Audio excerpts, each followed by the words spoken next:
আল্লাহর নবীর সাহাবীদের মধ্যে এই উম্মতের মধ্যে সবচাইতে দীর্ঘ বয়স যে সাহাবী পেয়েছিলেন তার নামটা কি আপনারা বলতে পারবেন?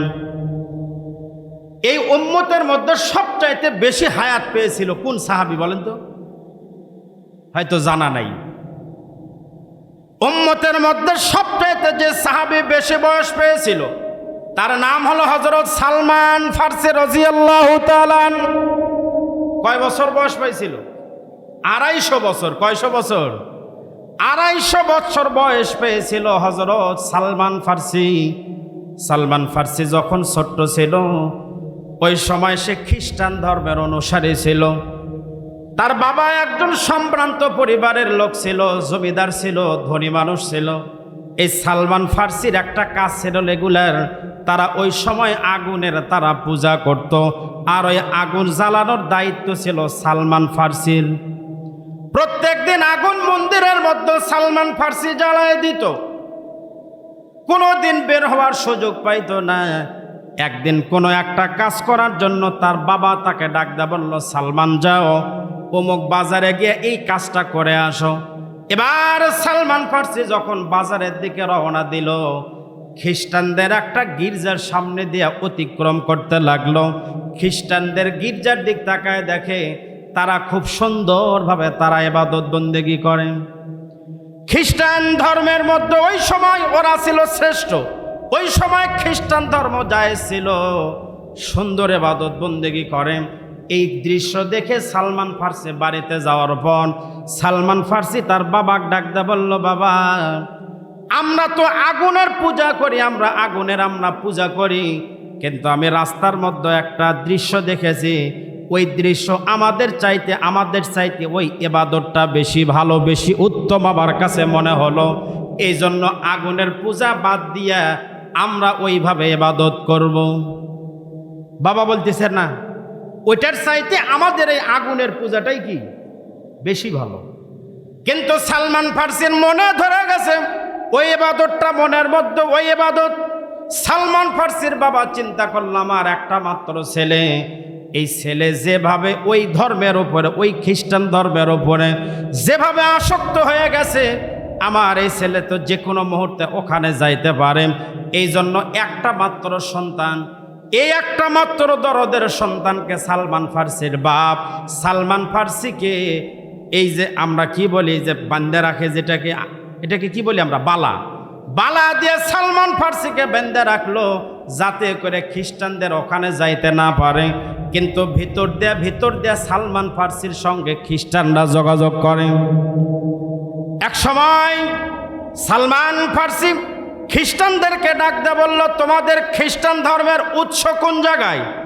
তো বলল, আমাদের খ্রিস্টান ধর্মের উৎস হলো, সালমান ফারসি থাকতো ইরানে। কোন দেশে থাকতো? ইরানে। আমাদের খ্রিস্টান ধর্মের উৎস হলো সিরিয়াতে আমাদের খ্রিস্টান ধর্মের হলো উৎস। এমন সময় সালমান ফারসি বলল, সিরিয়াতে যাওয়ার মতন কোনো কি কাফেলা আছে? যদি থাকে আমাকে বলবেন, আমি একটু ওদের সঙ্গে সিরিয়ায় যাইতে চাই। একটা কাফেলা পাওয়া গেল, তারা সিরিয়াতে যাবে। এবার সালমান ফারসির কাছে খবর দেওয়া হলো। সালমান ফারসির বাবাও সেদিন বাড়ি ছিল না। সালমান ফারসি তালা শিকল ভেঙ্গে ওই তালা শিকল নিয়ে ওই কাফেলার সঙ্গে রওনা দিয়ে সিরিয়ার মধ্যে চলে গেল। ওই সময় সিরিয়ার মধ্যে একজন পাদ্রীর শরণাপন্ন হলো, খ্রিস্টানদের পাদ্রী ছিল। তার কাছে যাওয়ার পরে দেখলো এই পাদ্রী খুব একটা সুবিধার না। লোকজন এই পাদ্রীকে যে অর্থ সম্পদ দান করে, এগুলো সে চুরি করে করে বিক্রি করে খায়। চিন্তা করলো এই পাদ্রী তো ভালো না। ওই পাদ্রীর কাছ থেকে আরেকজনের কাছে গেল। ওই পাদ্রী মোটামুটি ভালো ছিল, কিন্তু ওই পাদ্রী মারা গেল। মারা যাওয়ার আগ মুহূর্তে তাকে বলেছিল, পাদ্রী আপনার মৃত্যুর পরে আমি কোন জায়গায় যাব? তাকে বলা হলো, তুমি যদি ভালো পাদ্রীর খোঁজ করতে চাও তাহলে তোমাকে ইরাকে যাওয়া লাগবে। জোরে বলেন, কোন দেশে? ইরাকে তোমার যাওয়া লাগবে। সালমান ফারসি ওখান থেকে ইরাকে গেল। যাওয়ার পর আরেকজন পাদ্রীর কাছাকাছি হলো, শরণাপন্ন হলো। অত্যন্ত ভালো একজন পাদ্রী, কিন্তু পাদ্রীর বয়সটা ছিল খুবই বেশি। এই পাদ্রীকে সালমান ফারসি ডাক দিয়ে বলল, আপনার তো অনেক বয়স হয়ে গেছে, আপনি যদি মারা যান তাহলে আমি আবার কার কাছে যাব, আমি আবার কার শরণাপন্ন হব বলে যান। এমন সময় পাদ্রী বলল, আমার পরে ভালো আর কোনো মানুষ দুনিয়াতে নাই, তবে আমার যতটুকুন জানা আছে শেষ জামানার নবী আসার সময় হয়ে গেছে। আল্লাহু আকবার বলে। আমার পরে আর কোনো ভালো কোনো পাদ্রী নাই, শেষ জামানার নবী আসার সময় হয়ে গেছে। আপনাদের গুলো পরে চায়, মরার পরে চায় না আগেই চায়? আলী ডাকতে বলল, ফাতেমা দুনিয়ার জীবনে গরিব ছিলাম, এই জন্য কিছু মনে হয় চাও নাই, বলো ফাতেমা কি চাও?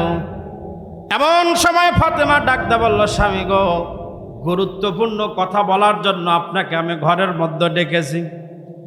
এক নাম্বার কথা হলো, আমি তো মারাই যাব, তবে আমার মৃত্যুর পরে আমার জানাজার জন্য কোনো ঘোষণা দিবেন না, আমার জানাজার কোনো ঘোষণা দিবেন না।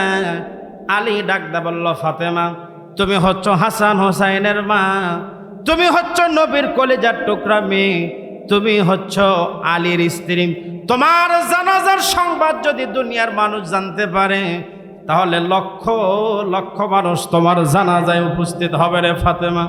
আর তুমি বলতেছো তোমার জানাজার ঘোষণা দিব না, কারণ কি? এমন সময় ফাতেমা ডাকদা বলল, স্বামী গো, দুনিয়ার সমস্ত মানুষ যদি বলে ফাতেমা ভালো, আর আপনি স্বামী যদি বলেন ফাতেমা খারাপ, তাহলে আমার জন্য ঠিকানা হবে জাহান্নাম।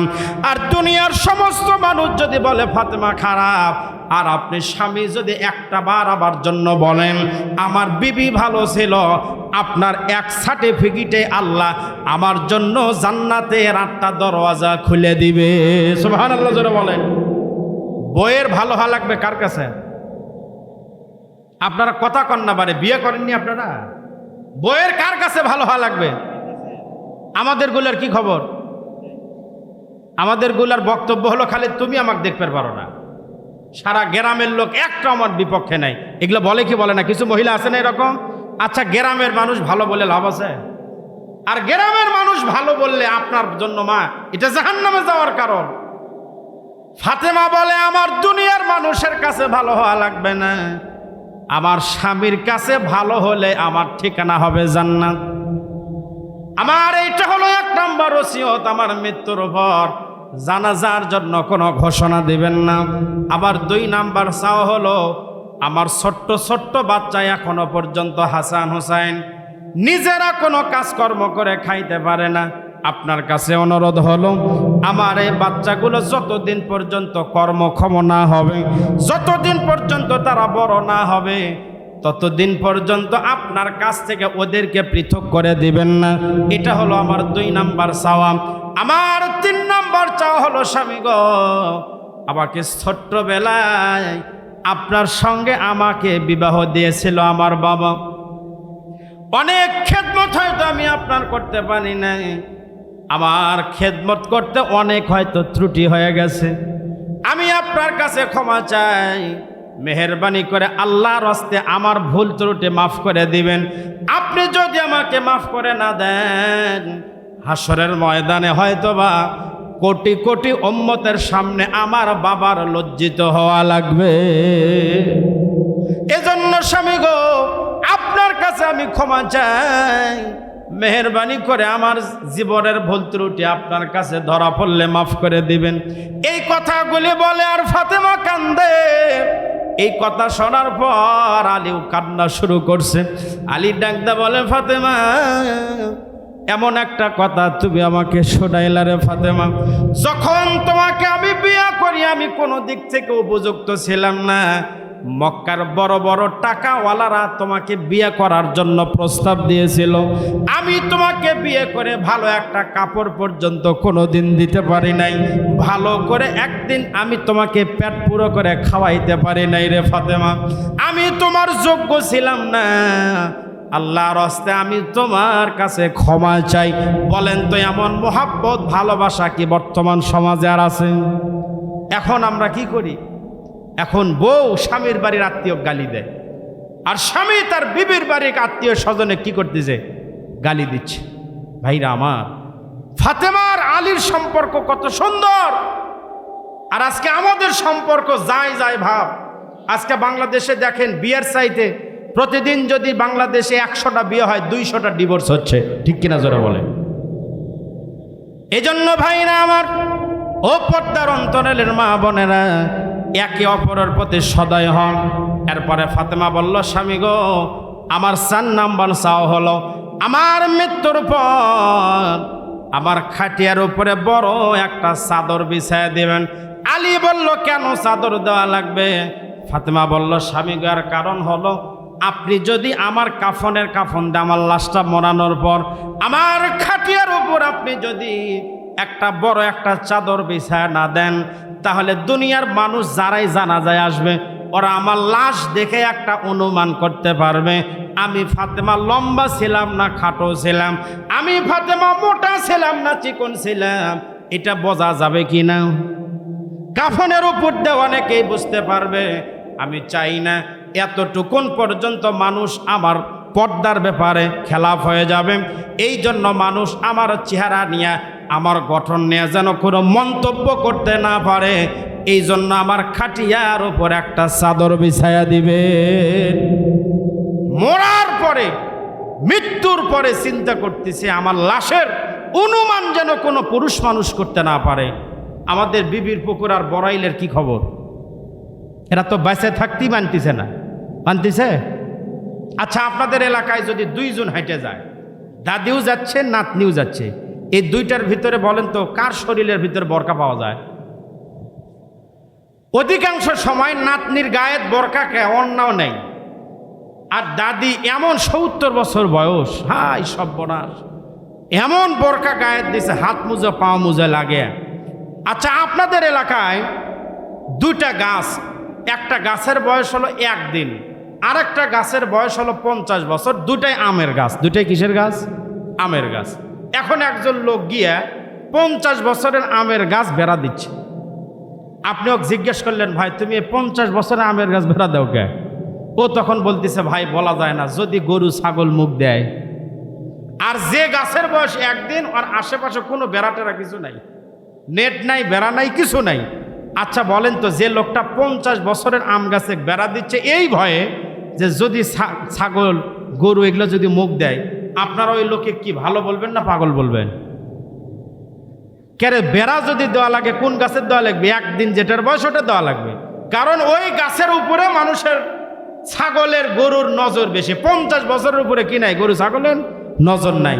আমাদের সমাজে দাদির পর্দা করা লাগবে, এটা বাস্তব, কিন্তু দাদির আগে নাতনির গায়ে আগে পর্দা করার লাগবে। জোরে বলেন কথা ঠিক কিনা? আজকে খালি নাতনির গরমে থাকা যাচ্ছে না, দাদি পর্দায় ঢুকলো না, এরকম না। ছোট থেকেই বালেগা হওয়া, এক কথায় আপনি বালেগা হওয়ার পরের থেকে নিয়ত করবেন কোনো পর পুরুষের সামনে আপনি যাবেন না। আল্লাহ এলাকার সমস্ত মা বোনদেরকে ফাতেমার মতো আল্লাহ পাক পর্দা নিশীন বানায় দিক, সকলে বলেন আমিন। সম্মানিত ভাইরা আমার, এজন্য আপনাদের উদ্দেশ্য বলে, একটা মহিলার গার্জিয়ান কিন্তু 4 জন। একটা মহিলা যখন ছোট্টবেলায় বাবার বাড়িতে থাকে, তাকে পর্দা করানোর দায়িত্ব হলো তার বাপের। বাবা মারা গেছে, তাহলে তার ভাই যদি উপযুক্ত থাকে, ভাইয়ের দায়িত্ব। এরপরে যখন বাবার বাড়ির থেকে বিয়ে হয়ে গেল, ওই মহিলাকে পর্দা করানোর দায়িত্ব হলো তার স্বামীর। স্বামী মারা গেছে, ওই মহিলার তখন গার্জিয়ান অভিভাবক হলো তার সন্তান। তাহলে একজন মহিলার অভিভাবক কয়জন? 4 জন। কোনো বেপর্দা নারীকে যখন আল্লাহ জাহান্নামে দিবে, ওই নারী তখন ডাকতে বলবে, আল্লাহ আমার বেপর্দার কারণে আপনি আমাকে শুধু একা কেন জাহান্নামে দিচ্ছেন? আমার যারা অভিভাবক ছিল, আমার বাবা কোনোদিন আমাকে পর্দার কথা বলে নাই। আমার বাবা আমাকে খাওয়াইছে, কাপড় কিনে দিছে, সব করে দিছে, শহরে জায়গা লিখে দিছে, বাসা করে দিছে, কিন্তু পর্দা করে নাই। আমার বাবা কাকে জাহান্নামে দেন? আমার বাবা ছিল না, আমার উপযুক্ত বড় ভাই ছিল, সেও কোনোদিন পর্দার কথা বলে নাই। আমার স্বামী কোনোদিন আমাকে পর্দার কথা বলে নাই। আমার স্বামী মারা গেছে, আমার ছেলেও আমাকে পর্দার কথা বলে নাই। ওই সময় আপনাকে জাহান্নামে নিয়ে যাবে আপনার বউ, আপনার মেয়ে, আপনার বিবি। ওই দিন কিন্তু আপনাকে জাহান্নামে নিয়ে যাওয়ার একটা কারণ হয়ে দাঁড়াবে। নাউজুবিল্লাহ জোরে বলে। ভাইরা আমার, এই জন্য আসুন আমাদের অধীনস্থ যারা আছে, এই সমস্ত মা বোনদেরকে আমরা কি করার চেষ্টা করব? পর্দায় আমরা সম্মানিত ভাইরা আমার, যেহেতু মানুষ উপস্থিতি এখনো সর্বোচ্চ হয় নাই, যতটুকুন হয়েছে মোটামুটি একটা পরিবেশ হয়ে গেছে। তবে আপনাদের ভিতরে আমি এই মসজিদের জন্য খুব বেশি মানুষ না, আমার একটা মাত্র ওয়াজ শুধু বাকি আছে। মনে আছে আপনাদের ওয়াজটা, যে মোহরের নবুয়তটা না দেখে সালমান ফার্সি কি করতেছে না, মুসলমান হচ্ছে না, সে কিভাবে দেখলো এই ঘটনাটা বলেই আজকে ইনশাল্লাহ মোনাজাত করব। তার আগে আমি আপনাদের কাছে এই মসজিদের জন্য আপনাদের কাছে আমি একটু সাহায্যের জন্য আপনাদের কাছে অনুরোধ করব। আমাদের একটা অভ্যাস হলো, যেখানে লাভ আছে সেখানে আমরা ইনভেস্ট বেশি করি, কিন্তু যেখানে লাভ নাই সেখানে আমরা ইনভেস্ট করি না। আমরা যদি আল্লাহর রাস্তায় দান করি, নবীজি হাদিস শরীফের মধ্যে বলেন 5টা লাভ হবে আপনাদের। কয়টা লাভ হবে? 5টা উপকার হবে। 1 নম্বর লাভ, 1 নম্বর উপকার হলো, কেউ যদি আল্লাহর রাস্তায় দান করে, আল্লাহ পাক তাকে এই দানের ওসিলায় তার হায়াতের মধ্যে আল্লাহ বরকত বাড়ায় দেয়। সুবহানাল্লাহ জোরে বলেন। কেউ যদি আল্লাহর রাস্তায় দান করে, আল্লাহ তাকে রিজেকের মধ্যে আল্লাহ বরকত বাড়ায় দেয়। 2, 3 নাম্বার, কেউ যদি আল্লাহর রাস্তায় খরচ করে, আল্লাহ তার সামনে যদি কোনো পাহাড় সমপরিমাণ বিপদও থাকে, আল্লাহ সেই পাহাড় সমপরিমাণ বিপদকেও আল্লাহ উঠাইয়া দিবে, দূর করে দিবে। 4 নাম্বার দানের ফায়দা হলো, আমার আপনার আত্মীয় স্বজন, বাবা বা দাদা, শ্বশুর শাশুড়ি যারাই কবরে গেছে, যাদের নিয়ত করে আমরা মসজিদের জন্য 500, 1000 যাই যতটুকুন দিতে পারবো, এই কারণে আল্লাহ পাক আপনার বাবা মা সহ পরিবারের যারা কবরস্থ হয়েছে তাদের কবরে আল্লাহ পাক জান্নাতের একটা পরিবেশ কায়েম করে দিবে। আল্লাহু আকবার জোরে বলেন। এরপরে 5 নাম্বার যে ফায়দা হলো, আপনি যদি আল্লাহর রাস্তায় দেন, আল্লাহ আপনাকে 1 টাকা যদি দান করেন, আল্লাহ আপনাকে কমপক্ষে 10 টাকার মালিক আল্লাহ আপনাকে বানায় দিবে। সুবহানাল্লাহ জোরে বলেন। আপনাদের মনে হতে পারে, হুজুর আল্লাহ আবার টাকার মালিক কেমনে বানাবে? হয় আপনার রিজেকের মধ্যে বরকত দিয়ে টাকার পরিমাণ বৃদ্ধি করে দিবে, না হয় বালা মুসিবত থেকে আল্লাহ আপনাকে কি করে দিবে। আপনি যদি হাসপাতালে যাইতেন, কথার কথা 1000 টাকা দান করলেন, সামনে বিপদ ছিল, বিবির পুকুর বাজার থেকে দরগাহাটের ভিতরে অ্যাক্সিডেন্ট কম না বেশি? এই বিবির পুকুরে অ্যাক্সিডেন্ট কিন্তু খুবই বেশি হয়। হয়তো আপনার নসিবে ছিল অ্যাক্সিডেন্ট, ঢাকার হানিফ গাড়ি এসে মেরে দিবে, ঠ্যাং একটা গুঁড়া হয়ে যাবে, 50,000 টাকা খরচ হবে। আল্লাহ পাকি দানের ওসিলাই, আর সাদাকাতু তুরাদ্দুল বালা, দান সদকা করলে আল্লাহ বালা মুসিবত দূর করে দেয়। এখন যদি আমি আপনাদেরকে বলি যে ভাই, আপনাদের এখানে এই পার্শ্বের নদী আছে, এই নদীর নামটা কি ভাই বলেন তো একটু? নাগর নদী, তাই না? এখন যদি আপনাদেরকে আমি বলি যে আপনাদের ভিতরে এমন কে আছেন যে নাগর নদীতে গিয়ে একবার একটু নামবেন, মাথাটা ভিজাইয়া এখানে আসবেন, আপনারা কি কেউ যাবেন? আপনারা জিজ্ঞেস করবেন, হুজুর যদি যাই তাহলে আর বিনিময়ে কি পাবো? এখন যদি বলা হয় যে আপনারা যদি নাগর নদীতে গিয়ে আপনারা যদি গোসল করে আসতে পারেন, এর বিনিময়ে আপনাদেরকে 10টা করে টাকা দেওয়া হবে। কয় টাকা করে? আচ্ছা, 10 টাকার কথা শুনে কেউ নাগর নদীতে ঝাঁপ দিবেন আপনারা? কিন্তু এই ঘোষণা যদি দিয়ে এখনই যে কেউ যদি নাগর নদীতে গিয়ে যদি নেমে যদি উঠে আসতে পারে, এর বিনিময়ে 1 লক্ষ করে টাকা দেওয়া হবে। কয় লক্ষ টাকা? তাহলে আপনাদের আগে আমি আর সভাপতি আগে দৌড় মারবো, যদিও ওনার সরকারি চাকরি আছে, তারপরেও কবি যে যাক, যদি গোসল করে 1 লাখ টাকা পাওয়া যেত, আমার যাতে অসুবিধা কোন জায়গায়। এই জন্য আল্লাহর রাস্তায় দিলে আল্লাহ পাক সর্বনিম্ন আপনাকে 10 গুণ বাড়ায় দিবে। আপনাদের ভিতর থেকেই যে কোরআন আমার সামনে আছে, আমি একটু এই কোরআনের সম্মানে এই মসজিদের জন্য, এই মসজিদের মালিককে জোরে বলেন, মালিককে? আপনি টাকা পয়সা দিচ্ছেন, আপনি কি মালিক এই মসজিদের? আপনি টাকা পয়সা দিয়ে মসজিদ বানাচ্ছেন, নাম দিচ্ছেন কার? আল্লাহর। আল্লাহ জান্নাতের ভিতরে আপনার জন্য জান্নাত আল্লাহ বানাবে, তবে মালিকানা কে পাবে? জান্নাত আল্লাহ নিবে না আপনার জন্য? দুনিয়াতে আপনার টাকা খরচ করে আল্লাহর জন্য ঘর বানাচ্ছেন, আল্লাহ জান্নাতে আপনার জন্য ঘর বানাবে, আল্লাহ আপনাকে ওই জান্নাতের ভিতরে ঘরের মালিক বানায় দিবে। সুবহানাল্লাহ জোরে বলেন। তাহলে মসজিদের মালিক আল্লাহ, এই কোরআনের মালিককে। এই মসজিদে সবচাইতে বেশি তেলাওয়াত হয় এই কোরআন। এই কোরআন ছাড়াই মসজিদের ভিতরে কোনো নামাজই তো আপনি পড়তে পারবেন না, পারবেন? তাহলে এই কোরআনকে ভালোবেসে আল্লাহর ঘর মসজিদকে যারা ভালোবাসেন, আমি আপনাদের ভিতরে বেশি নয়, মাত্র 30 জন মানুষ 1000 করে টাকায় আল্লাহর ঘর মসজিদের জন্য। এমন কি কেউ আছেন হুজুর? আমি 1 নাম্বার পাড়ার নিয়তে আমি বেশি ধরলাম না, যেহেতু আপনারা দেন, নতুন মসজিদ দিয়েই আসতেছেন, কিন্তু এই মাহফিলে আপনাদের সবাইকে নিয়ে দোয়া হবে, আপনাদের বাবা মায়ের জন্য দোয়া হবে, সকলের জন্য আমরা আজকে ইনশাল্লাহ ইসালে সওয়াব করব। আমরা এই জন্য একটা ভালো একটা নিয়ত করে আমি 1000 টাকা দিব। এইরকম একজন একটু আল্লাহর বান্দা দাঁড়ান তো দেখি, অথবা হাত উঠান। আপনি একজন, আপনি কত? 1000। আপনার নাম কি? মামুন আপনার নাম, আমার নামের নাম। লিল্লাহে তাকবীর। আল্লাহ প্রথম নাম্বার পাওয়ার জন্য আপনার কোরআনকে ভালোবেসে মহব্বত করে। নগদ না বাকি? নগদ বাকি, যাই হোক, আল মামুন সাহেব 1 নাম্বার পাওয়ার জন্য 1000 টাকা আল্লাহ কবুল করে নেন। ওই যে আরেকজন ভাই, আপনার নাম কি?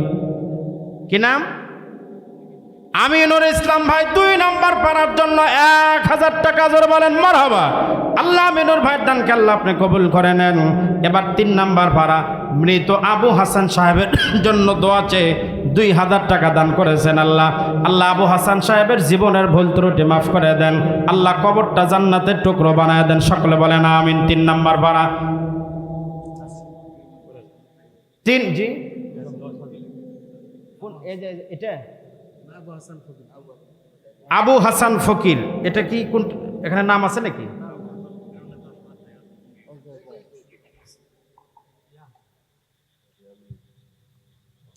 ও হ্যাঁ হ্যাঁ হ্যাঁ, আবু হাসান ফকির। ফকির দেখছেন? ফকির মানে আমরা মনে করি খালি মনে হয় গরিব মানুষই। দুনিয়াতে আমরা সবাই ফকির। কি বলেন? আল্লাহুল গনিয়্যু ওয়া আনতুমুল ফুকারা। আল্লাহ হলো ধনী আর আমরা সবাই কি? ফকির। মোহাম্মদ হাসান ফকির, আবু হাসান ফকির 10,000 টাকার ওয়াদা করেছে। লিল্লাহে তাকবীর। পারা নাম্বার হলো 3 নাম্বার সিরিয়ালে। আল্লাহ এই আবু হাসান ফকিরকে দ্রুত সময়ে 10,000 টাকা আপনার ঘরে দান করার সুযোগ করে দেন। সকলে বলেন আমিন। আমিনো আমিনো, আল্লাহ আমিনো। দানকারীর জন্য আপনি জান্নাতের হন জামিন। 4 নাম্বার, এটা আমিনুর ভাই যে কিছুক্ষণ আগে বললেন না, আরেকজন। ও আচ্ছা, আমিনুর ভাই 4 নাম্বার পাড়ার নিয়তে আমার আমিনুর ভাই 1000 টাকা করলো দান। আল্লাহ আমিনুর ভাইয়ের দানকে আল্লাহ আপনি কবুল করে নেন। এবার 5 নাম্বার পাড়ার জন্য আল্লাহর কোন বান্দা আছেন? হুজুর আমি 1000 টাকা দেব বাবার জন্য, মায়ের জন্য নিয়ত করে 1000 টাকা। বড় দান, মসজিদের বড় দান, মসজিদের জন্য দেন। আল্লাহ আপনার নিয়ত পূরণ করবেন, আল্লাহ আপনার আশা পূরণ করবেন, বালা মুসিবত দূর করবেন। আমার সরোয়ার হোসেন ভাই, আপনি মসজিদের পেশ ইমাম তাই না ভাই? না, ও কিছুই না, এখানে দায়িত্ব না, এখানে এমনি কমিটিতে ভাই আমার অন্য মসজিদের ইমাম খতিব। অত্যন্ত চমৎকার কণ্ঠতার। আল্লাহ পাক আজকের মাহফিলের সম্মানিত পরিচালনায় যাকে রেখেছেন, আল্লাহ পাক তার সম্মানকে আরো বাড়ায় দিক। সকলে বলেন আমিন। 2000 টাকা দান করলেন। লিল্লাহে তাকবীর। আল্লাহ আমার সরোয়ার ভাইয়ের দানকে আল্লাহ আপনি কবুল করে নেন। 5 নাম্বার সিরিয়াল। আল্লাহ জানে মালে বরকত দান করেন। আল্লাহ মেহেরবানি করে নেক নিয়ত নেক আশা পূরণ করে দেন। 6 নাম্বার এবার সিরিয়াল। আল্লাহর কোন বান্দা আছেন একটু আসেন। 6 নাম্বার পাড়া মৃত মোসাম্মদ জরিনা বেগমের জন্য, মেয়ে তার মায়ের জন্য 500 টাকা দান করেছেন। 6 নাম্বার পাড়া আল্লাহ মেহেরবানি করে কোরআনের সম্মানে আল্লাহ তার মায়ের কবরটা জান্নাতের টুকরো বানায় দেন। 7 নাম্বার পাড়া মৃত আলহাজ আয়েত আলী সাহেবের রোহের মাগফিরাত কামনায় 500 টাকা দান করেছেন। আল্লাহ মেহেরবানি করে আলহাজ আয়েত আলী সাহেবের কবরটা জান্নাতের টুকরো বানায় দেন। 9 নাম্বার পাড়া আলহাজ আব্দুল হাকিম সাহেব 500 টাকা দান করেছেন। আল্লাহ 9 নাম্বার পাড়া সিরিয়াল মেহেরবানি করে আলহাজ আব্দুল হাকিম সাহেবের দানকে কবুল করে নেন। কবুল করো মদের কামনা, দানকারীকে দিবেন জান্নাত, আল্লাহ নিরাশ করবেন না। 10 নাম্বার সিরিয়াল। আল্লাহর কোন বান্দা আছেন একটু তাড়াতাড়ি বলেন। দিয়া ধন বুঝে মন কেড়ে নিতে কতক্ষণ, নদীর কুল ভাঙ্গে ও কুল গড়ে, এই তো নদীর খেলা, সকালবেলার ধনী রে তুই ফকির সন্ধ্যাবেলা। আব্দুর রশিদ সাহেব কত? 1000। 1000 টাকা আব্দুর রশিদ চাচা 10 নম্বর পাড়ার নিয়তে আল্লাহ আব্দুর রশিদ চাচার দানকে কবুল করে নেন। আল্লাহ নেক আল্লাহ পূরণ করে দেন। আল্লাহ মক্কা মদিনার মুসাফির না বানায় কবরে নিয়েন না, সকলে বলেন আমিন। এবার 11 নম্বর পাড়ার জন্য আল্লাহর কোন বান্দা আছেন একটু বলেন। 1000 পারেন না 500 হলেও দেন। 1000 হচ্ছে না, 500 করে দেন। আর মাত্র লাগে 20 জন। আপনার নাম কি? আবু সেন না, উনি কমিটিতে আছে মনে হয় নাকি? আবু সাইদ সাহেব 11 নম্বর পাড়ার নিয়তে আল্লাহ আবু সাইদ সাহেব আল্লাহ হজ করছেন আপনি? যাক আলহামদুলিল্লাহ। আলহাজ আবু সাইদ সাহেব 11 নম্বর পাড়ার নিয়তে 1000 টাকা। আল্লাহ আপনার খানায় কাবার মেহমান, আল্লাহ মৃত্যুর আগে আর একবার মেহমান করার সুযোগ করে দেন, সকলে বলেন আমিন। আল্লাহ খানায় কাবার গেলাফ না ধরায়া আমাদের কাউরে মৃত্যু দিয়েন না।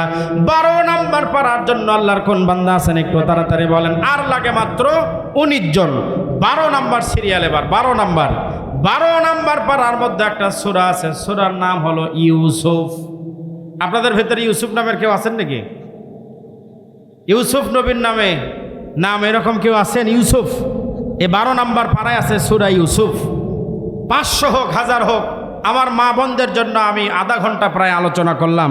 একটু মেহেরবানি করে মা বোনদের ভিতরে যদি কারো যাওয়া সম্ভব হয়, ওখানে একটু একজন লোক একটু পাঠিয়ে দিলেন যে মা বোনদের ভিতরে খাতা কলম নিয়ে গেলে ওনারাও এই মসজিদের জন্য 500-1000 টাকা দিবেন ইনশাল্লাহ। এই জন্য মা বোনদের ভিতরে একজন একটু যান, খাতা কলম নিয়ে যান, ওনারাও দিবেন, ওনারা মাহরুম করবেন না। জি রাসেল ভাই 2000 টাকা। আপনি রাসেল ভাই আর হবে এই স্কুলের প্রাইমারি, তাই না? প্রাইমারির শিক্ষক রাসেল ভাই এবছর 2000 টাকা। লিল্লাহে তাকবীর। ভাই এবছর আরো দিছেন নাকি আগে আপনি? ও আচ্ছা, যাক। আসলে যেটা বাস্তব কথা হলো, যারা দেয় তাদেরকে চাপ না দেওয়া ভালো। কি বলেন আপনারা? যারা দান করে এনাদেরকে চাপ দেওয়ার দরকার নাই। চাপ দিলে ওটা আর দান থাকে, ওটা সাদা হয়ে যায়। ওটা কি হয়ে যায়? ওটা সাদা। এই জন্য আমরা সাদা বানাবার চাই না, স্বেচ্ছায় যা দেবে সেটা আমরা গ্রহণ করতে চাই। 12। এবার 13 নম্বর সিরিয়াল। রবিউল ইসলাম সাহেব কোন দায়িত্বে আছে? কমিটিতে। এই বছর কি আমার দোষ পড়লো না কার দোষ পড়লো? পারে গত বছর 50,000 20,000, এবছর আমি আসাতে আমার দান কমে গেল। দোষ কি আমার নাই মাটির? কোনটা হলো? গত বছর মানে মসজিদ আরো কাঁচা ছিল, তাই না ভাই? হ্যাঁ, এবছর মসজিদ একটু ভালোই হয়ে গেছে, তো আস্তে আস্তে দিবে ইনশাল্লাহ। আমাদের এই পাশের রবিউল ভাই 13 নম্বর পাড়ার নিয়তে 5000 টাকা জোরে বলেন মারহাবা। এবার 14 নম্বর পাড়া আমার আরেকজন মুরব্বী চাচা, নগদ 500 টাকা। মহসিন নাম, আল্লাহ মেহেরবানি করে মহসিন সাহেবের দান কবুল করে নেন। 5 ওয়াক্ত নামাজ মসজিদে আদায় করে, আল্লাহ মৃত্যু পর্যন্ত মসজিদে মুসল্লি হিসাবে কবুল করেন, সকলে বলেন আমিন। এবার 15 নম্বর সিরিয়াল। আল্লাহর কোন বান্দা আছেন একটু মেহেরবানি করে বলেন হুজুর আমি 15 নম্বর পাড়া। আমার পাশে সভাপতি সাহেব, এই মাহফিলের সভাপতি, আবার এই স্কুলের হেডমাস্টার নাকি? হ্যাঁ, মাহফিলের সভাপতি, স্কুলের আবার হেডমাস্টার। এই মসজিদের সভাপতি কে ভাই? মসজিদের সভাপতি আছে? অসুস্থ, কিছু দিছে?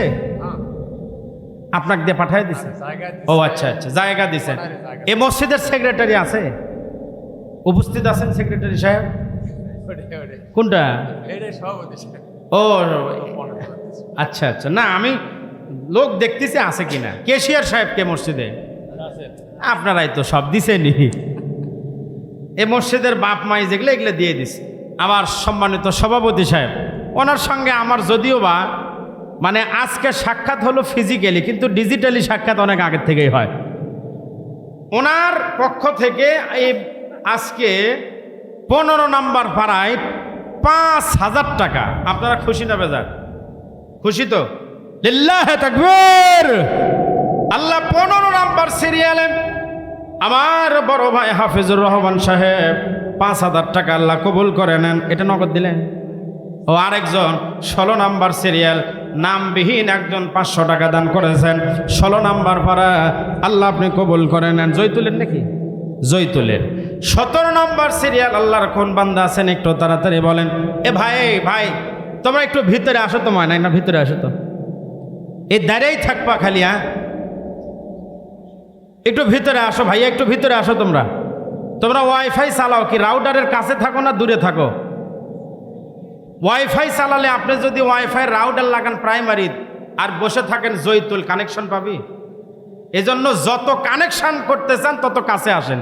এই যে দেখেন কত সুন্দর ভরে যাচ্ছে। বরু যারা বাহিরে আছেন, ডানে বামে আছেন, একটু মেহরবানি করে ভিতরে আসেন তো ভাই। কমপক্ষে ইন্নামাল আমালু বিল খাওয়াতেম, শেষটা ভালো হোক, শুরু যা হয় হোক, কমপক্ষে শেষটা সুন্দর হোক। যারা বাহিরে আছেন আল্লাহর রাস্তায় ভিতরে আসেন। দেখেন 16 পর্যন্ত হয়ে গেছে, আর মাত্র লাগে 14 জন।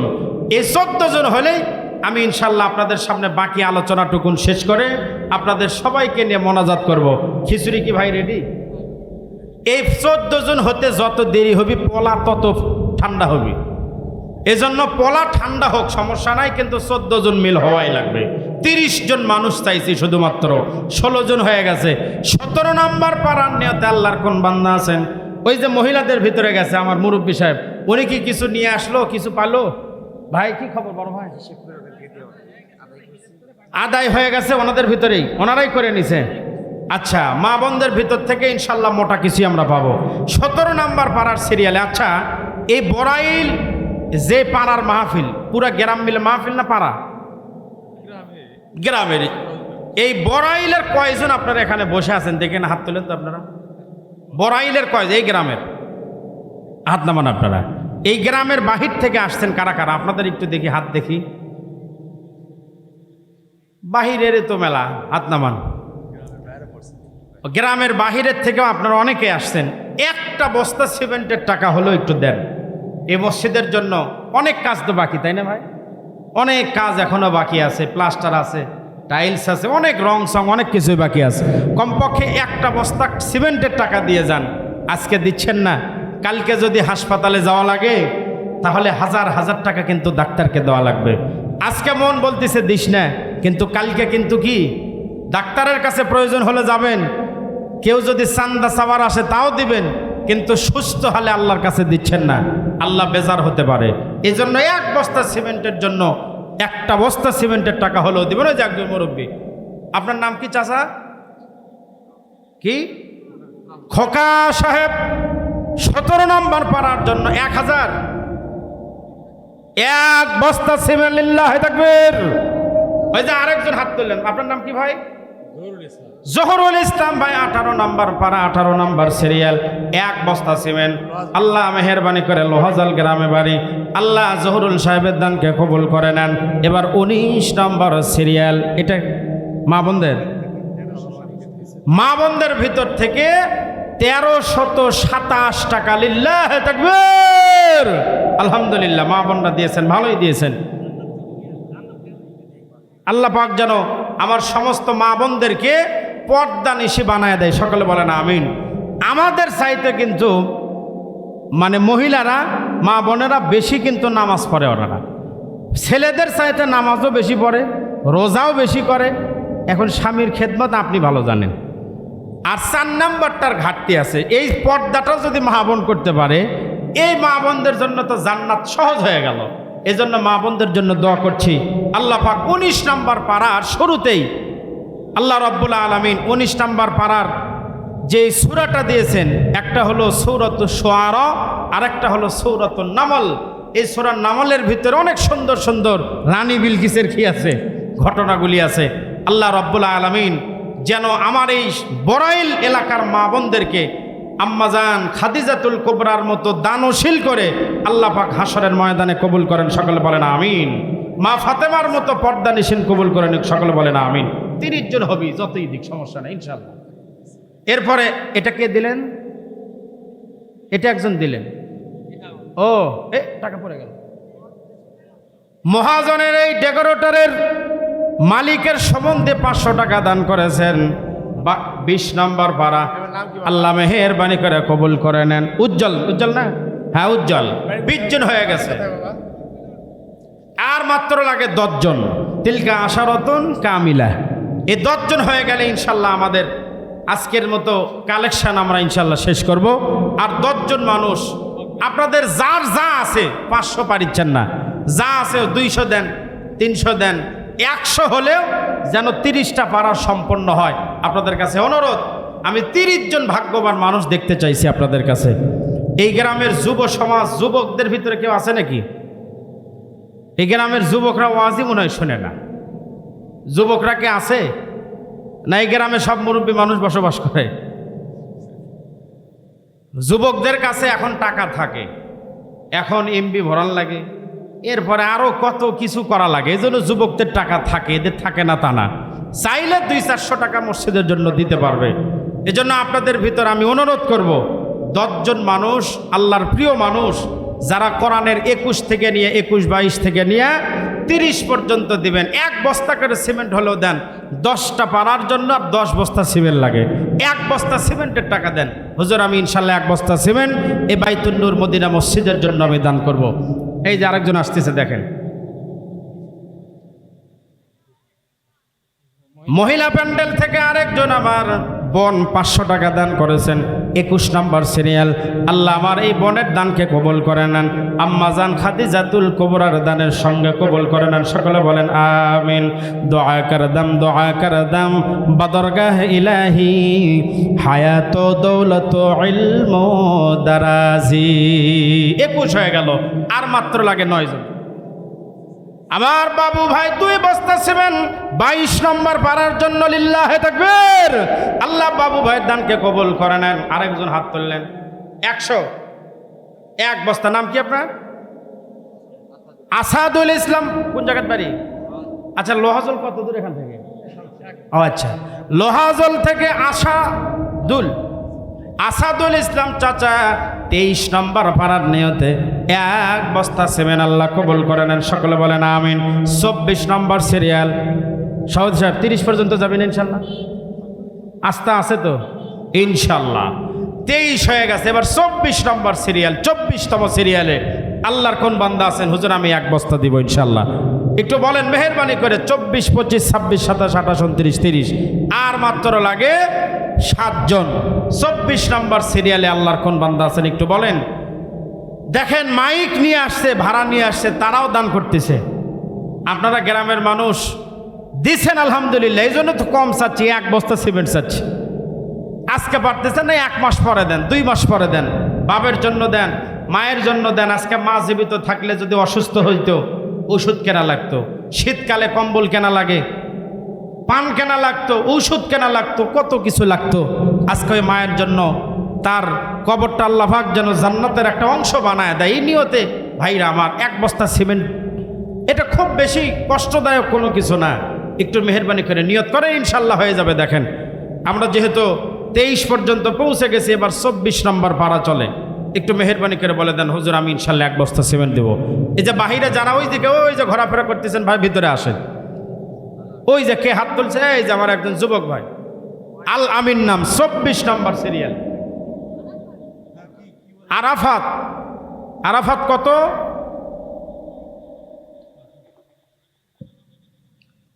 আরাফাত 24 নম্বর সিরিয়ালে 500 টাকা। লিল্লাহে তাকবীর। তাকবীর হলো না, লিল্লাহে তাকবীর। এবার 25 নম্বর সিরিয়ালে আল্লাহর কোন বান্দা আছেন একটু দেখতে চাই। হুজুর 1 বস্তা সিমেন্টের টাকা দিব আমি, 1000 দিব, 2 বস্তা, 3 বস্তা, 4 বস্তা দিব। একটু আসেন। কে? জহুরুল ভাই। কই জহুরুল ভাই? ওই জয়তুল থেকে আসতে পারে।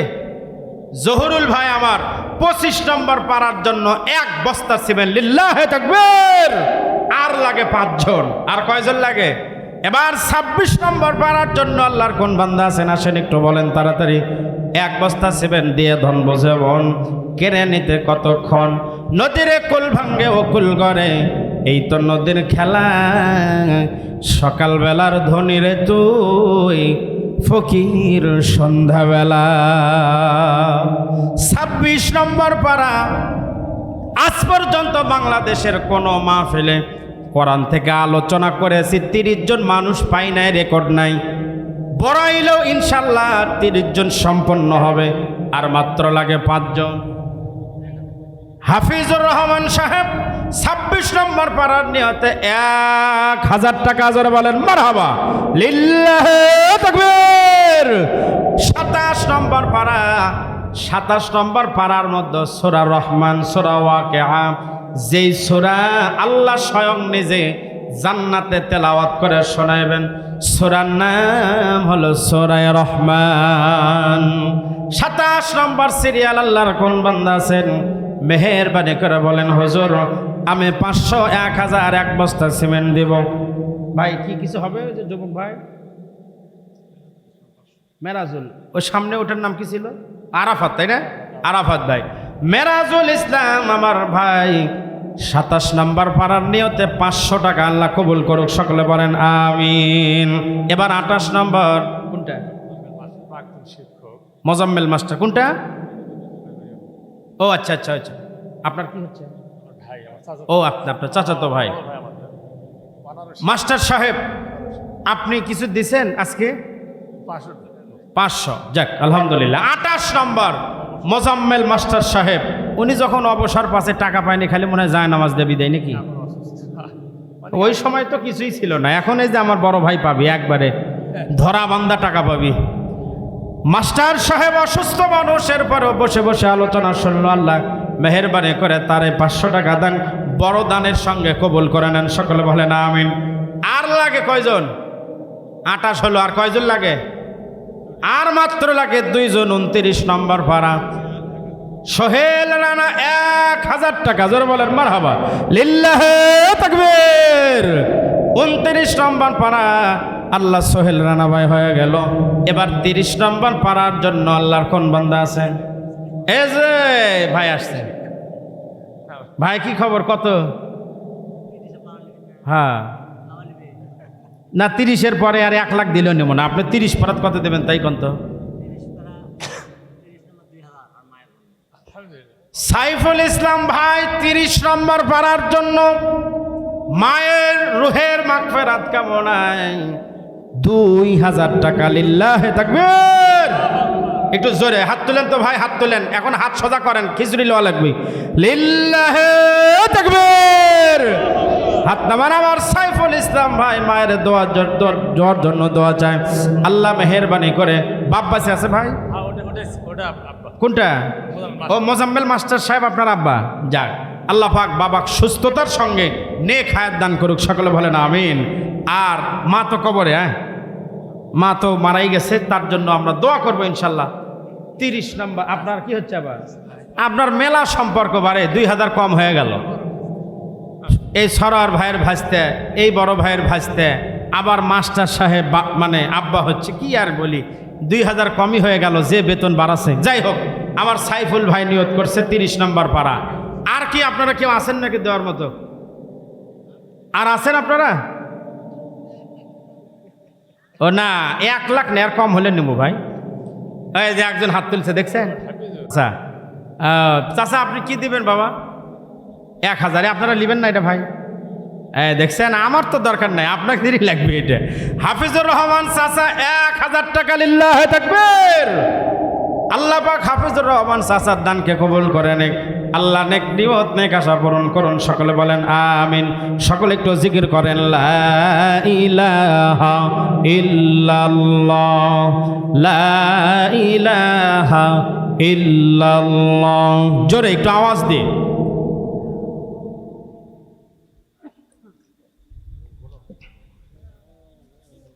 লা ইলাহা ইল্লাল্লাহু মুহাম্মাদুর রাসূলুল্লাহ সাল্লাল্লাহু আলাইহি ওয়াসাল্লাম। আর 2 মিনিট লাগবে আমার এই বাকি আলোচনা শেষ করতে। রাজি আছেন তো শুনতে? সালমান ফার্সি প্রথম দিন আগে সদকা নিয়ে গেল, সদকা নবীজি গ্রহণ করলেন না, সাহাবীদের মধ্যে বন্টন করে দিলেন। এর পরের বার খেজুর হাদিয়া নিয়ে গেলেন, নবীজি ওই খেজুর নিলেন, নিজে একটা খেজুর মুখের মধ্যে দিলেন। 3 নাম্বার আলামত দেখা মাত্রই মুসলমান হবেন। নবীজি সব সময় শরীরের মধ্যে চাদর দেয়া রাখে, কাপড় দেয়া রাখে, কিন্তু নবীজি এতবার চেষ্টা করে নবীজির মোহরে নবুয়তটা দেখবে, সুযোগ হয় না। কিন্তু একদিন লক্ষ্য করে দেখলেন একজন সাহাবী ইন্তেকাল করেছেন, তাকে দাফন করা হবে জান্নাতুল বাকিতে। নবীজি তাকে দাফন করার জন্য জান্নাতুল বাকির দিকে রওনা দিলেন। ওই দিন নবীজি দুইটা চাদর, একটা শরীরের মধ্যে পড়েছে আর একটা নিচে পড়েছে, একটা উপরে একটা চাদর দিয়েছে।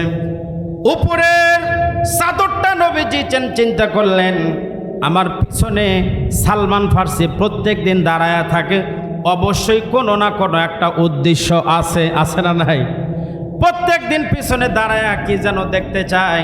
নবীজি তার এই চাহনি দেখে বুঝতে পারলেন। নবীজি তার পিঠের উপর থেকে চাদরটা নিচে নামায় দিলেন। সালমান ফার্সি নবীজির পিঠের মধ্যে মোহরে নবুয়ত দেখতে পেলেন। আল্লাহু আকবার, জোরে বলেন।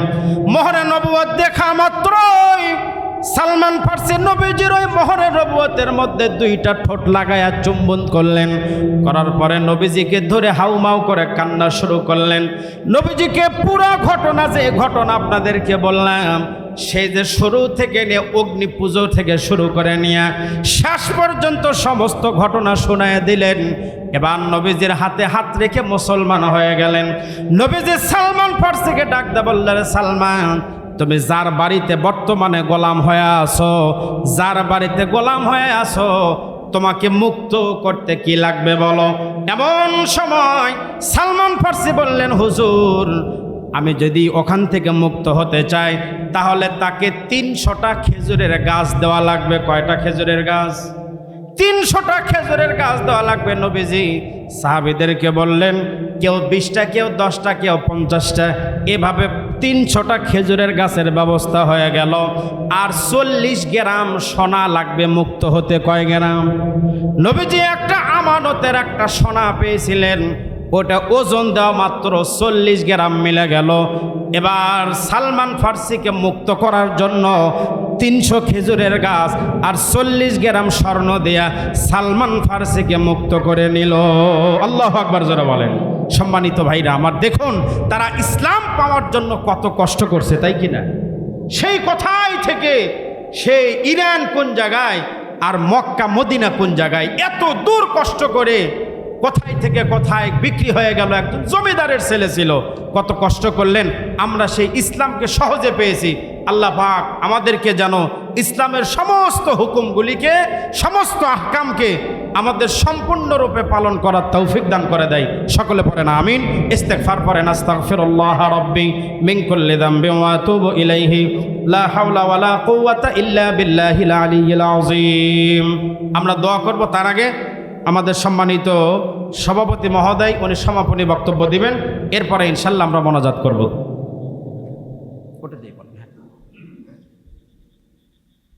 সম্মানিত আমাদের প্রধান আয়োজন এবং মেহমানবৃন্দ, উপস্থিত অত্র এলাকার দিনদার ইমানদার মা বোনেরা এবং ভাইরা, আজকের এই মাহফিল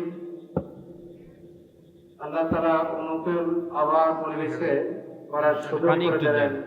এই জন্য আল্লাহ তাআলার দরবারে শুকর আদায় করি, আলহামদুলিল্লাহ। আলহামদুলিল্লাহ, আলহামদুলিল্লাহ।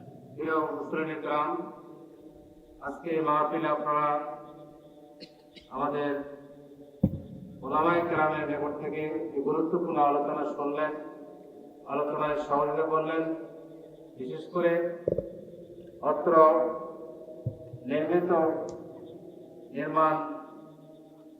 নির্মাণাধীন মসজিদের উন্নয়ন কল্পে, সমাপ্ত কল্পে যে আপনারা দান করলেন এবং ওয়াদা করলেন, এই ওয়াদাটা আল্লাহ তাআলা আমাদের সকলকে পালন করার তৌফিক দান করুন। বিশেষ করে এই মসজিদের উন্নয়ন উত্তরোত্তর বৃদ্ধির জন্য অত্র এলাকায় প্রতি বছর যে মাহফিল হচ্ছে, এই মাহফিলের আপনাদের সহযোগিতা করার জন্য আপনাদেরকে অসংখ্য ধন্যবাদ এবং মাহফিল আসার জন্য আপনাদের ধন্যবাদ জানাচ্ছি। পরিশেষে আল্লাহ তাআলা আপনাদের সুস্বাস্থ্য এবং দীর্ঘায়ু কামনা করে দোয়া করছি আপনাদের কবুল করুন। আর আমরা এই মাহফিল শেষে যে তাবারুকের ব্যবস্থা করা হয়েছে, আপনারা অত্যন্ত সুশৃঙ্খলভাবে কাতারবদ্ধ হয়ে তাবারুকটা গ্রহণ করবেন, ভয় না করবেন না। ইনশাআল্লাহ আমাদের পর্যাপ্ত তাবারুকের ব্যবস্থা আছে। যে যেখানে আছেন আপনারা সবাই অন্তত প্যান্ডেলের মধ্যে হাজির হন, যাতে করে আমরা তাবারুকটা দিতে আমাদের জন্য সহজ হয়। এবং আপনাদের সহযোগিতা কামনা করে আজকে মাহফিলের উত্তরোত্তর উন্নতি কামনা করে আপনাদের সকলের জন্য দোয়া কামনা করছি এবং সকলকে সহযোগিতা করার জন্য আল্লাহ তাআলার দরবারে ফরিয়াদ করি। আল্লাহ তাআলা যাতে করে এই মসজিদের উন্নয়নের জন্য আপনাদের সহযোগিতা করার কারণে এই আমাদের ময়দানে এই মসজিদটুকু আপনাদের নাজাতের জারিয়া আল্লাহ তাআলা হিসেবে কবুল করুক এবং আপনাদের সকলকে ধন্যবাদ জানিয়ে আজকে মতো মাহফিলের সমাপ্ত ঘোষণা করছি।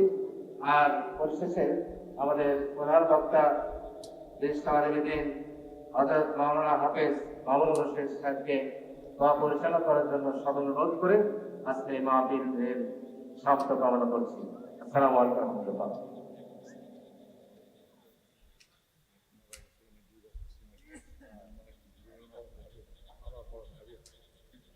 ওনার নাম কি? ও হাসান ভাই, আবু হাসান। ওনার মা গতকাল মারা গেছেন। তার ওনার মায়ের রুহের মাগফিরাত কামনায় 2 বস্তা সিমেন্ট দিবেন। আল্লাহ পাকের দানের ওসিলায় তার মায়ের কবরটাকে আল্লাহ পাক যেন জান্নাতের সর্বোচ্চ মাকাম দান করে। সকলে পড়েন আমিন। আমরা সকলের জন্য দোয়া করব ইনশাআল্লাহ। اللهم آمين. اللهم أنت السلام ومنك السلام تباركت ربنا وتعاليت يا ذا الجلال والإكرام. ربنا ظلمنا أنفسنا وإن لم تغفر لنا وترحمنا لنكونن من الخاسرين. رب اجعلني مقيم الصلاة ومن ذريتي ربنا وتقبل دعاء. اي پروردگار আল্লাহ তাআলা ইব্রাহিম বাইতুন নূর মদিনা আসবে হলো মক্কায়, মক্কা থেকে আসবে মদিনায়। ওই সময় মদিনার নাম হলো ইয়াসরিব। তুমি ওই মদিনায় যাওয়ার পর, মদিনা এমন একটা জায়গা, পাহাড়ি একটা শহর এবং খেজুরের বাগান আছে। ওই জায়গার মধ্যে শেষ নবীর আসার সময় হয়ে গেছে। তবে তুমি শেষ নবী, আমি যদি বেঁচে থাকি তাহলে আমার সঙ্গে করে তোমাকে নিয়ে যাব। আর যদি মারা যায় তাহলে আমি তোমাকে 3টা আলামতের কথা আমি বলে যাব। যারা বলেন কয়টা আলামত? এই 3টা গুণ যদি তুমি ওই নবীর মধ্যে দেখতে পাও তাহলে দেরি করবা না, তার হাতে হাত রেখে মুসলমান হয়ে যাবা। সুবহানাল্লাহ। যারা বলেন 1 নাম্বার আলামত হলো, তুমি মদিনায় যাওয়ার পরে 1 নাম্বার যে বিষয়টা লক্ষ্য করবা, যদি শেষ নবী হয় তাহলে ওনার কাছে হাদিয়া নিয়ে গেলে উনি গ্রহণ করবে, তবে সৎকার নিয়ে গেলে সৎকার মাল উনি গ্রহণ করবে না। কারণ নবী যিনি হবেন উনি সৎকার মাল খাবেন না। নবীদের জন্য সৎকার মাল খাওয়া হলো নাজায়েজ, হারাম। তবে হাদিয়া গ্রহণ করবে। 1 নাম্বার আলামত হলো সৎকার মাল খাবে না। 2 নাম্বার আলামত হলো উনি কোনো উপঢৌকন দিলে সেটা গ্রহণ করবে। আর 3 নাম্বার চিহ্ন তুমি যেটা লক্ষ্য করবা, ওনার পিঠের পিছনে, পিঠের মাঝে একটা মোহরে নবুয়ত আছে। ওই মোহরে নবুয়ত যদি তুমি দেখতে পাও, দেরি করবা না, সঙ্গে সঙ্গে মুসলমান হয়ে যাবা। আল্লাহু আকবার জোরে বলেন। তাহলে কয়টা আলামত দেখে মুসলমান হতে বলছে? 3টে। 1 নাম্বার কি? সৎকার মাল খাবে না। 2 নাম্বার আলামত হাদিয়া দিলে সেটা গ্রহণ করবে। 3 নাম্বার, যদি মোহর নবুয়ত দেখতে পাও তাহলে বুঝে নিবে এটা শেষ জামানার নবী, সঙ্গে সঙ্গে ঈমান নিয়ে আসবে। ইরাকের মধ্যে পাদ্রী মারা গেল, মক্কায় কেমনে যাবে? একটা কাফেলার সঙ্গে দেখা হলো। মদিনায় কেমনে যাবে? একটা কাফেলার সঙ্গে দেখা হলো। কাফেলার লোকদেরকে বলল, তোমরা যদি আমাকে মদিনায় যদি পৌঁছায় দাও তাহলে আমার যতগুলো ছাগল আছে এই ছাগলগুলা বিক্রি করে দিয়া যে পরিমাণ টাকা পাবো তোমাদেরকে দেব, বিনিময়ে আমাকে এই ইরাক থেকে মদিনায় পৌঁছায় দেওয়া লাগবে। কোন জায়গায়? এই লোকগুলার সঙ্গে রওনা করলো মদিনায়। কিন্তু এই লোকগুলা বড় বাটপার ছিল। এরা রাস্তার মাঝে গিয়া এই যে সালমান ফার্সি তাদের সঙ্গে যাচ্ছিল, তার সঙ্গে গাদ্দারি করলো। সালমান ফার্সিকে একটা বাজারের মধ্যে নিয়ে গেল, হাটের মধ্যে নিয়ে গেল। আপনাদের বিবির পুকুরে, আপনাদের কাহালু হাটে, আপনাদের ধাপের হাটে যেমন গরু ছাগল বিক্রি হয়, ওই সময় হাটে বাজারে মানুষ বেচা কেনা হতো। কি হইতো? মানুষ বেচা কেনা হয়। এই গাদ্দার লোকগুলো সালমান ফার্সিকে হাটের মধ্যে নিয়ে বিক্রি করে দিল। মদিনার একজন সালমান ফার্সিকে কিনে নিয়ে গেল। মদিনায় যখন সালমান ফার্সিকে নিয়ে গেল, সালমান ফার্সিকে নিয়ে 120 বছর বয়স চলে তার। 120 বছর বয়স তাকে একটা খেজুরের বাগানে কাজ করতে দিয়েছে। সালমান ফার্সি খেজুরের বাগানের মধ্যে কাজকর্ম করেন। একদিন শুনতে পাইল লোকজন বলা বলি করতেছে, মক্কা থেকে মদিনা ইয়াসরিবে সুন্দর চেহারাওয়ালা একজন লোক আসছে, উনি হলো এই শেষ জামানার নবী। আল্লাহু আকবার জোরে বলেন। এই কথা সালমান ফার্সি শোনা মাত্র খেজুরের গাছের উপরে ছিল, সঙ্গে সঙ্গে খেজুরের গাছ থেকে নেমে গেল। নামার পর বাড়ির যে মালিক ছিল, তার যে মনিব ছিল, তাকে বলল, কে আসছে কে আসছে? মনিব বলে, এই কথা তোমার শুনে কি হবে? কাজ করতেছো, কাজ করো। সারাদিন কাজকর্ম শেষ করে সালমান ফার্সি সন্ধ্যাবেলায় এবার মনিবকে বলল, মনিব আমাকে একটু ছুটি দিবেন, মদিনায় যে নবী আসছে সাত জামানার নবী, আমি একটু তার সঙ্গে দেখা করতে চাই। এই একটা অনুমতি নিয়ে কিছু খেজুর নিয়ে নবীজির কাছে গেল। যাওয়ার পরে দেখে নবীজি অবস্থান করতেছে মদিনায় ইয়াসরিবের আবু আইয়ুব আনসারীর বাড়িতে। সুবহানাল্লাহ বলেন। জায়গার নাম হলো কুবা। মদিনার মধ্যে নবীজি সর্বপ্রথম কুবায় আসেন, আর কুবার মধ্যে আসার পরে একটা মসজিদ বানায়। জোরে বলেন, কথা ঠিক কিনা? দেখছেন ভাই মসজিদে কুবা? মসজিদে কুবা সর্বপ্রথম নির্মাণ করেন। ওই জায়গায় গিয়ে দেখে অনেকগুলি সাহাবা, ওই সাহাবীদের মাঝে নবীজি বসে আছেন। সালমান ফার্সি তাকায় দেখে এত সুন্দর চেহারাওয়ালা মানুষ, মাঝখানে মনে হয় যেন একটা পূর্ণিমার চাঁদ বসে আছে। এত সুন্দর চেহারা, ওনার আর বুঝতে বাকি রইল না, না এটাই সাত জামানার নবী। এত সুন্দর চেহারাওয়ালা মানুষ কোনোদিন মিথ্যা নবী হতে পারে না। নবীজির কাছে গিয়ে বললেন, হুজুর, আমি কিছু খেজুর সদকা নিয়ে আসছি, সদকা স্বরূপ।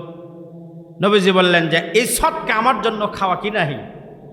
জায়েজ না, এই আমার সাহাবীদেরকে দাও, তারা সদকা খাইতে পারবে, কিন্তু আমি সদকা খাইতে পারবো না। তাহলে কয়টা পরীক্ষা করতে বলছিল? 3টা। 1 নাম্বার ছিল সদকা, সদকার মাল নবীজি খাবে না। সালমান ফার্সির একটা পরীক্ষা করা হয়ে গেল। কয়েকদিন পর আবার খেজুর নিয়ে গেল। এবার খেজুর নিয়ে গিয়ে নবীজিকে বললেন, রাসূলুল্লাহ, নবীজিকে বললেন, আমি আমার বাগান থেকে আমি আপনার জন্য খেজুর হাদিয়ে নিয়ে আসছি, আপনার জন্য খেজুর হাদিয়ে নিয়ে আসছি, আপনি গ্রহণ করেন। নবীজি খেজুর নিয়ে খেজুর খাওয়া শুরু করে দিলেন। সালমান ফার্সি এবার দেখলেন 2 নাম্বার যেটা আমাকে দেখতে বলছিল এটাও পাওয়া গেল। হাদিয়া নিচ্ছে কিন্তু সদকা কি করে নাই? নাই। আর বাকি আছে কয়টা? আরে একটা মাত্র বাকি আছে। এইটা যেমন তেমন নয়, এইটা আছে হলো নবীজির পিছনে। আপনি একজন মানুষের পিছনে কি আপনি ঘুর করতে পারবেন? পিছনে নবীজি তো জামা পরে থাকেন, এটা এখন কেমনে দেখবে? এই একটা আলামত যদি পায় তাহলে সালমান ফার্সি কি হয়ে যাবে? মুসলমান হবে। 2টা পাইছে আর একটা বাকি আছে। আচ্ছা, আপনারা কি একটা শুনতে আপনারা রাজি আছেন? রাজি আছেন কারা কারা? একটু হাত তুলে আল্লাহকে দেখান তো ভাই। লিল্লাহে তাকবীর, হাত নামান। সম্মানিত ভাইরা আমার, অত্যন্ত হৃদয় বিদারক এখানে একটা কথা আছে, আমি আপনাদেরকে শোনাবো। তবে আমার মা বোনেরা মনে হয় কষ্ট করে তারাও বসে আছে। ভাই আছে না? আমার মা বোনেরা মনে হয় আপনাদের চাইতে মা বোনদের সংখ্যা বেশি হওয়ার কথা। মা বোনরা চিন্তা করতেছে, হুজুর ওয়াজ করেন, অসুবিধা নাই, তবে আমাদেরও কিছু কি করবেন, একটু ওয়াজ করবেন। আচ্ছা, মা বোনদের জন্য যদি কিছু আমি ওয়াজ করি, আপনারা কি থাকবেন না চলে যাবেন? থাকবেন? আপনাদের এখানে তাবারকের সময় হয়ে যাচ্ছে, তাও কিছু লোক বাহিরে ঘুরতেছে। হ্যাঁ, একটু মেহেরবানি করে ভাই, একটু ভিতরে আসেন ভাই। এমন একটা ওয়াজ হবে মা বোনদের জন্য। দেখুন, আমি সুন্দর একটা আপনাদের সামনে আলোচনা করব। এজন্য আসুন, আপনি হয়তো আপনার বিবি এখানে আছে, আপনার মা আছে, আপনার বোন আছে, এই আলোচনাটা হতে পারে এই এলাকার মা বোনদের জন্য। যদি একটা মা বোন আমার এই আলোচনা আমল করে, এই একজন মা বোন আমল করলে হতে পারে ওইটা আমার নাজাতের কারণ হয়ে যাবে। মা বোনদের জন্য বেশি আমলের কথা নয়, মাত্র 4টে আমলের কথা। কয়টা আমলের কথা? হাদিস শরীফে মা বোনদের জন্য 4টি আমলের কথা আছে। এই 4টি আমল যদি কোনো মা বোন করতে পারে, আল্লাহর নবী বলেন জান্নাতের 8টা দরওয়াজা তাকে ডাকতে থাকবে যে আমার ভিতর দিয়ে প্রবেশ করো। সুবহানাল্লাহ জোরে বলেন। আমি আর আপনি জান্নাতে যেতে চাইলে আমাদের অনেক কাজ, অনেক কিছু দায়িত্ববোধ আছে, অনেক ইবাদত, অনেক কিছু, কিন্তু মা বোনদের জন্য আল্লাহ পাক জান্নাতে যাও সহজ করেছেন। 4টে আমলের কথা নবীজি বলেছেন। 1 নাম্বার ইবাদতের নাম হলো নামাজ, 2 নাম্বার ইবাদতের নাম হলো রোজা, 3 নাম্বার ইবাদতের নাম হলো স্বামীর খেদমত, আর 4 নাম্বার ইবাদতের নাম হলো পর্দা। কয়টা হলো? 4টে। কয়টা হলো? এই 4টার মধ্যে নামাজ, রোজা, এরপরে স্বামীর খেদমত, এরপরে হলো পর্দা। আচ্ছা বলেন তো এই 4টার মধ্যে সবচাইতে দামি কোনটা? এই 4টার মধ্যে 1 নাম্বার নামাজ, 2 নাম্বার রোজা, 3 নাম্বার স্বামীর খেদমত, 4 নাম্বার পর্দা। এই 4টার মধ্যে দামি কোনটা? কেউ বলল নামাজ। নামাজ দামি, তবে মা বোনদের জন্য খুব বেশি দামি না। পুরুষের জন্য দামি ইবাদত হলো কি? নামাজ। মা বোনদের জন্য প্রত্যেক মাসে নামাজের একটা রুখসত আছে না নাই? তারা যখন অপবিত্র অবস্থায় থাকে ওই সময় আল্লাহ পাক তাদের উপর থেকে নামাজ উঠায় নিয়েছেন। পুরুষ মানুষের নামাজের কোনো মাফ নাই, আছে নাকি? কোনো মাফ আছে? কেমন করে ঘুমাও তুমি ফজর করে কাজা, এমনও তো হতে পারে জহরে জানাজা। ফজর পড়লেন না, আহারে জহরের সময় আপনার জানাজা হচ্ছে, কোন মুখ নিয়ে আল্লাহর সামনে দাঁড়াবে? এজন্য মা বোনদের জন্য নামাজ গুরুত্বপূর্ণ, তবে খুব বেশি না, কারণ প্রত্যেক মাসে মা বোনদের একটা নামাজের জন্য বিরতি আছে। পুরুষের জন্য নামাজের কোনো বিরতি নাই। 2 নাম্বার ইবাদত মা বোনদের জন্য নবীজি বলেন নামাজ। 2 নাম্বার হলো রোজা। আপনারাই বলেন তো 12 মাসের মধ্যে কয় মাস রোজা রাখা ফরজ? কয় মাস? 1 মাস। বাকি 11 মাস যদি কেউ রোজা না রাখে কোনো গুনাহ হবে নাকি? তাহলে 12 মাসের মধ্যে 1 মাস রোজা রাখা ফরজ। 3 নাম্বার ইবাদত হলো স্বামীর খেদমত। স্বামী যখন কাছে থাকবে খেদমত করা লাগবে, স্বামী কাছে না থাকলে খেদমত করা লাগবে না। স্বামী সৌদি আরব, স্বামী আছে মালয়েশিয়া, স্বামী থাকে ঢাকায়, বউ থাকে বড়াইল, খেদমতের দরকার আছে। স্বামী কাছে থাকলে খেদমত লাগবে, দূরে থাকলে খেদমত লাগবে না। আর 4 নাম্বার হলো পর্দা। স্বামী কাছে থাকুক অথবা না থাকুক, স্বামী মারা যাক অথবা জীবিত থাকুক, বলেন তো মহিলাদের পর্দা করার দরকার আছে না নাই? হুজুর মানুষের বউয়ের কি খালি পর্দা করা ফরজ নাকি? আমাদের সমাজে খালি একটু হুজুর মানুষের বউ, যদি কোনো হুজুরের বউ পর্দা না করে, দেখবেন ওই গ্রামে আর ইমামতি করাই কঠিন হয়ে যাবে। বলবে এই হুজুরের পেছনে নামাজ হবি, বই তো পর্দা করে না। আচ্ছা পর্দা কি খালি হুজুরের বইয়ের জন্যে? আজকে আমরা মনে করে পর্দা মনে হয় শুধু হুজুরের বইয়ের জন্য না। পর্দা হলো ফরজ, পর্দা হলো ফরজ। কেমন পর্দা করবেন? এই পর্দা সম্পর্কে একটা ইতিহাস শোনাইলে মা বোনদের জন্য মানা সহজ হবে। একদিন রাতের বেলায়, রমজান মাস, নবীজির কলিজার টুকরা মেয়ে ফাতেমা রাতের বেলায় রমজান মাসে স্বপ্ন যুগে দেখতেছেন। স্বপ্নের মধ্যে দেখে তার অন্ধকার ঘরের মধ্যে নবীজি কি যেন তালাশ করতেছে অন্ধকার ঘরের মধ্যে। ফাতেমা ডাকতে বললেন, বাবা এ অন্ধকার ঘরের মধ্যে আপনি কি তালাশ করেন? নবীজি বললেন, মা আমি অন্ধকার ঘরের মধ্যে তোমাকে তালাশ করতেছি। এই অন্ধকার ঘরের মধ্যে আমি তোমার কাছে একটা সংবাদ দেওয়ার জন্য আসছি মা। ফাতেমা বললেন, বাবা বলেন কি সংবাদ? এমন সময় নবীজি বললেন, ফাতেমা আজকে রাতের বেলায় সাহারি করবা তোমার স্বামী আলীর সঙ্গে, তবে ইফতার স্বামীর সঙ্গে হবে না, ইফতার হবে তোমার বাবার সঙ্গে জান্নাতের দস্তরখানার মধ্যে। সুবহানাল্লাহ জোরে বলেন। ভাই চা পানি কিছু আছে নাকি? এটা কি চা না পানি? এটা পানি হলে ভালো হয়। চা চাইতে, কারণ এই চা যে ঠান্ডা হচ্ছে, আর চা ভোটের আগে মানুষ মেলা খাচ্ছে, আমাকে না পানি খিলেন। সম্মানিত ভাইরা আমার, একটু মনোযোগ দেন, মা বোনেরা একটু দিলের কানটা লাগান। নবীজি বললেন আজকের রাতের বেলায় সাহারি করবা স্বামীর সঙ্গে, তবে ইফতার স্বামীর সঙ্গে হবে না, ইফতার হবে আমার সঙ্গে জান্নাতের দস্তরখানার মধ্যে। এই কথা বলাও শেষ, ফাতেমার ঘুমটা ভেঙ্গে গেল। হযরত ফাতেমার ঘুমটা ভেঙ্গে গেল, সাহারির সময় হয়ে গেল, সাহারি করতে উঠলেন। এই কথা যদি স্বামীকে জানায়, বলেন তো স্বামীর কি সাহারি খাওয়ার হবে? তার মানে আজকে জীবনের শেষ সাহারি স্বামীর সঙ্গে। আজকে ফাতেমা ইফতারের আগেই দুনিয়া থেকে বিদায় নেবেন। স্বামীকে কিছুই বললেন না। এবার স্বামী কি কিছুই না বইলা ফজরের নামাজের সময় হয়ে গেল। আলী চলে গেলেন মসজিদে নববীতে ফজরের নামাজ পড়ার জন্য। ফজরের নামাজ পড়ে এখনো পর্যন্ত তাহাজ্জুদের সময় হয়, মানে ইশরাকের সময় হয় নাই। আলী মসজিদে নববী থেকে বাড়িতে আসলেন। আসার পরে যে জায়গার মধ্যে ফাতেমা ফজরের নামাজ পড়ে, ওই জায়গার মধ্যে ইশরাকের নামাজ শেষ না করে কোনোদিন ফাতেমা যায় নামাজ ছাড়ে না। ইশরাকের নামাজ আপনারা কি চিনেন, বুঝেন? ইশরাকের নামাজ কখন পড়া লাগে বলেন তো? সূর্য ওঠার কমপক্ষে কয় মিনিট পরে? 10 মিনিট পর। সূর্য ওঠার সাথে কিন্তু হবে না, কম পক্ষে কয় মিনিট দেরি করা লাগবে? 10 মিনিট দেরি করা লাগবে। এরপরে 2 করে 4 রাকাত নামাজ। এটাকে বলে কিসের নামাজ? ইশরাকের নামাজ। ফাতেমা কোনোদিন ইশরাকের নামাজ না পড়া যায় নামাজ ছাড়ে না। আলী এবার বাড়িতে আসার পরে দেখে এখনো পর্যন্ত ইশরাকের নামাজের সময় হয় নাই, কিন্তু ফাতেমা নাই।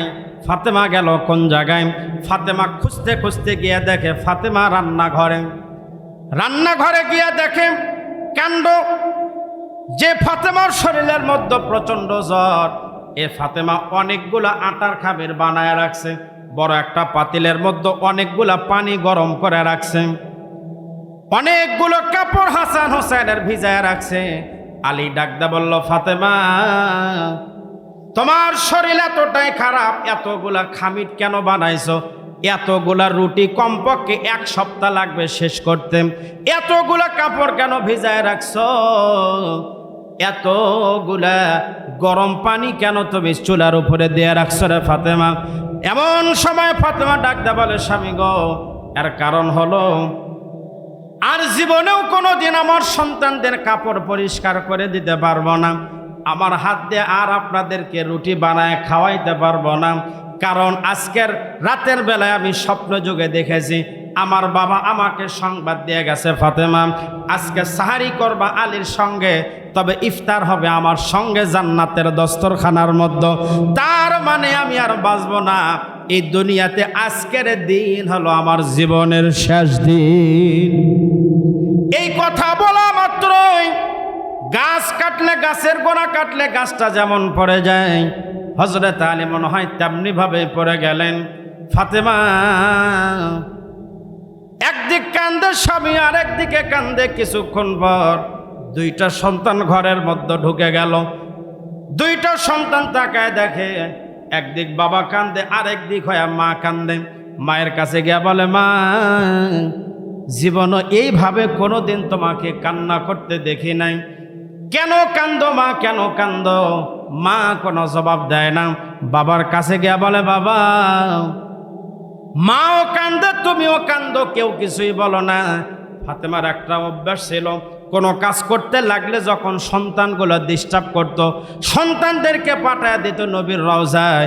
2টা সন্তান নবীজির রওজায় তারা চলে যাইত। 2টা সন্তান, 2 নাতি নবীজির রওজায় গিয়া নবীজির রওজার উপরে বসে বসে নবীজির সঙ্গে কথা বলতো। হাজার হাজার মানুষ জিয়ারত করে, কেউ নবীজির কথা শুনতে পায় না, কিন্তু হাসান হোসেন বললে নবীজি নিজ থেকে জবাব দেয়, নবীজি বললে হাসান হোসেন শুনতে পায়। আল্লাহু আকবার যারা বলে। নবীজি বলল, কিরে হাসান, কিরে হোসেন, এমন সময় আমার রওজায় কেন আসছো? যাও তাড়াতাড়ি বাড়িতে যাও, কারণ জীবনের শেষবার, জীবনের শেষ দিন তোমার মায়ের, আজকে জীবনের শেষ দিন। যত মন চায় মায়ের চেহারা শেষবারের মতন দেখে নাও। দুইটা সন্তান নবীর রওজা থেকে চলে আসলো। আসার পরে মাকে ডাকতে বলে, মা কেন কান্দো বলল না, কেন কান্দো এতবার জিজ্ঞেস করলাম বললে না, বাবাকেও বললাম বাবাও বলল না, কি ঘটনা আমাদের নানা আমাদেরকে জানাই দিয়েছে মা। যাই হোক, লম্বা করে বলবো নয়, সংক্ষেপ করে বলতেছি। এই করতে করতে জহরের সময় হয়ে গেছে। ফাতেমার শরীরের মধ্যে জ্বর আরও বেড়ে গেছে। হযরত আলী মসজিদে নববীতে নামাজ পড়তে গেছেন। বড় সন্তান হাসানকে বলল, বাবা যাও, শরীরের অবস্থা ভালো না, তোমার বাবাকে একটু ডেকে নিয়ে আসো, তোমার বাবার সঙ্গে আমার জরুরি কিছু কথা আছে। এবার হাসান তার বাবাকে ডেকে নিয়ে আসলো। ফাতেমা স্বামীকে একটা ঘরের মধ্যে নিয়ে বলল, স্বামী গো, আমি তো মারাই যাব, তবে আমার মৃত্যুর পর আমার 4টা চাওয়া আপনার পূরণ করা লাগবে। কয়টা চাওয়া? আমাদের বউ, আমাদের যারা বিয়ে শাদী করছি আমরা, আমাদের বউগুলা কখন চায়? মরার আগে না পরে?